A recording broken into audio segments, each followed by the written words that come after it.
आने वाले 26 अप्रैल को सिलचर की एनडी कॉलोनी क्षेत्र में स्थित शोलागिरी आवासन में श्रद्धा व मर्यादा के साथ छात्र बंधु विद्या मंदिर के उद्योग से बांग्ला नववर्ष उद्यापन कार्यक्रम आयोजित किया जाएगा। इस कार्यक्रम में वंचित आदमियों की संचित कथा शीर्षक एक वक्तव्य कार्यक्रम भी आयोजित किया जाएगा। सांस्कृतिक कार्यक्रम आयोजित की जाएगी। अतिथियों का आमंत्रण तथा अभ्यर्थना किया जाएगा। साथ ही 4 जाने माने पत्रकारों को संबर्धना प्रदान कर सम्मानित किया जाएगा। इस दिन कार्यक्रम को लेकर संगठन के वरिष्ठ कार्यकर्ता सुजीत देवनाथ तथा दूसरे हस्तियों ने विस्तारित तथ्य पत्रकारों के समक्ष उजागर किए। देखुन छात्रबंधु विद्यामंदिर मूलत একটা प्राइवेट টিউটোরিয়াল रूम शुभ बांगला नववर्षे 46 বছর অতিক্রম করে 47 বছরে পা রেখেছে। এইবার এই 47 বছর বয়সে বিদ্যামন্দিরের শুভ নববর্ষে আমরা নববর্ষ বরণ নামাঙ্কিত একটা সাংস্কৃতিক অনুষ্ঠান করতে যাচ্ছি। এই অনুষ্ঠানে বিদ্যামন্দিরের থেকে যারা প্রতিষ্ঠিত হয়েছেন, বর্তমানে সামাজিকভাবেও প্রতিষ্ঠিত, এই ধরনের লোককে আমন্ত্রণ জানানো তো হয়েছে। পাশাপাশি 47 বছর সময় পর্যন্ত এই বিদ্যামন্দির যেহেতু এক নাগারে কাজ করে আসছে, সুতরাং প্রথম দিকের যারা ছাত্রছাত্রী ছিল তাদের এখন যথেষ্ট বয়স হয়ে গেছে। 16-17 বছর বয়সে পড়াশোনা করতে এসেছিল, এখন এই 47 বছর যাওয়ার পর তাদেরও অনেক বয়স হয়ে গেছে। অনেকের সঙ্গে পরিচয় নেই এবং ব্যক্তিগতভাবে যোগাযোগও হচ্ছে না। বিশেষভাবে গত 2022 ইংরেজিতে ফ্লাডের সময় অনেক রেকর্ড নষ্ট হয়ে গেছে। সুতরাং আজকে আমি সাংবাদিক বন্ধুদের মাধ্যমে যারা ছাত্রবন্ধু বিদ্যামন্দিরের পুরনো ছাত্র এবং বর্তমান ছাত্র সবাই এইবারের যে নূতন আয়োজন বাংলা শুভ নববর্ষে বর্ষবরণ অনুষ্ঠান, এই অনুষ্ঠানে সকলের উপস্থিতি কামনা করছি। পাশাপাশি সকলের অবগতির জন্য স্থানটা জানিয়ে দেওয়া হচ্ছে যে স্থানটা হবে শোলাগিরি আবাসন, তারাপুর ইএনডি কলোনি। আগামী 26 এপ্রিল রবিবার বেলা 11 ঘটিকায় শিলচরের কিছু কিছু শিল্পীরাও অত্যন্ত উৎসাহ সহকারে, কয়েকটি ক্লাবও অত্যন্ত উৎসাহ সহকারে এই অনুষ্ঠানে অংশগ্রহণ করতে চাইছেন। উদ্দেশ্যটা কি ছিল এই অনুষ্ঠানের, কি মানে তুলে ধরতে চাইছেন আপনারা সমাজের কাছে? নববর্ষ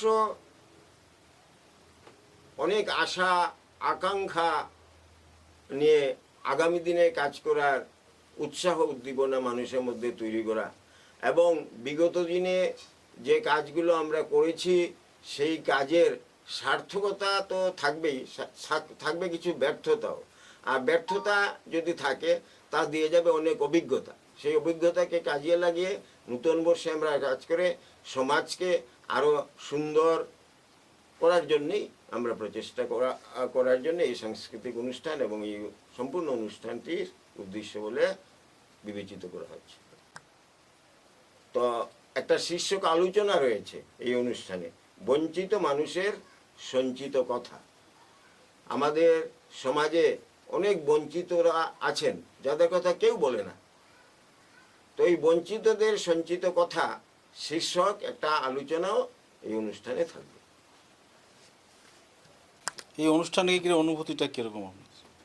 নমস্কার, আমি বিষয়টা একটু আলোচনা নিয়ে একটু দূরে যাচ্ছি।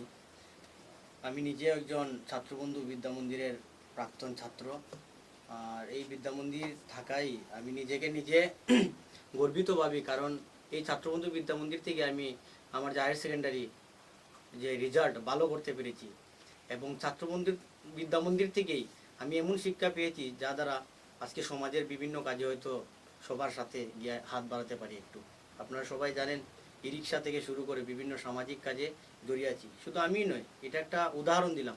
ছাত্রবন্ধু বিদ্যামন্দিরের যারা ছাত্ররা আছেন বা ছিল, তারা প্রত্যেকে এমন একটা আদর্শ নিয়ে বেরিয়ে আসে যারা সমাজের কোনায় কোনায় গিয়ে কাজের সহযোগিতার পাশে দাঁড়ায়। তাই আগামী যে আমাদের শুভ নববর্ষের যে বর্ষ অনুষ্ঠান, এই অনুষ্ঠানে আমার মনে হয় শিলচরে একটা অন্যতম একটা অনুষ্ঠান হতে চলেছে, যার মাধ্যমে সমাজ এবং ছাত্ররা অনেক কিছু শিখতে পারবে, জানতে পারবে। আমরা সবসময় জেনে থাকি, শিখে থাকি, কিন্তু জানারও শেষ নেই, শেখারও শেষ নেই। আমরা নতুন করে হয়তো আরও কিছু শিখবো, যেটা আমাদের ধারণাও ছিল না। তাই আমি প্রত্যেক সাংবাদিক দাদাদের এবং আমাদের যারা ছাত্ররা প্রাক্তন ছিল এবং যারা নতুন আছেন সবাইকে বলছি, ছাত্রবন্ধু বিদ্যামন্দির ছাড়াও যারা ছাত্ররা রয়েছেন, ছাত্রীরা রয়েছেন, সবাইকে আমি অনুরোধ করব এই অনুষ্ঠানে যোগদান করুন এবং আমাদের যেই অনুষ্ঠানের মূল বিষয় বা শিক্ষণীয় বিষয় এগুলো একটু গ্রহণ করে যাবেন। এই বলে আমি সবাইকে আবার এই নববর্ষের প্রীতি ও শুভেচ্ছা জানাই ছাত্রবন্ধু বিদ্যামন্দিরের প্রাক্তন ছাত্র হিসেবে। ধন্যবাদ সবাইকে। স্নেহভাজন, অসিতের কথা শুনে আমার একটা জিনিস মনে পড়ে গেল, যে জিনিসটা গ্যাপ রয়ে গেছে। আমাদের এইবারের অনুষ্ঠানে কিন্তু একটা বিশেষ কার্যসূচি হাতে নেওয়া হয়েছে। ছাত্রবন্ধু বিদ্যামন্দির থেকে পড়াশোনা করে বর্তমানে শিলচর, বরাক তথা সমগ্র আসামে যারা সাংবাদিকতা করছেন তাদের মধ্য থেকে আমরা 4 জনকে এই বছর প্রশংসাপত্র ওই অনুষ্ঠানেই বিতরণ করছি। সকলের প্রতি বিদ্যামন্দির প্রধান হিসাবে আমার আন্তরিক কৃতজ্ঞতা এবং সকলের উপস্থিতি কামনা করছি। নমস্কার।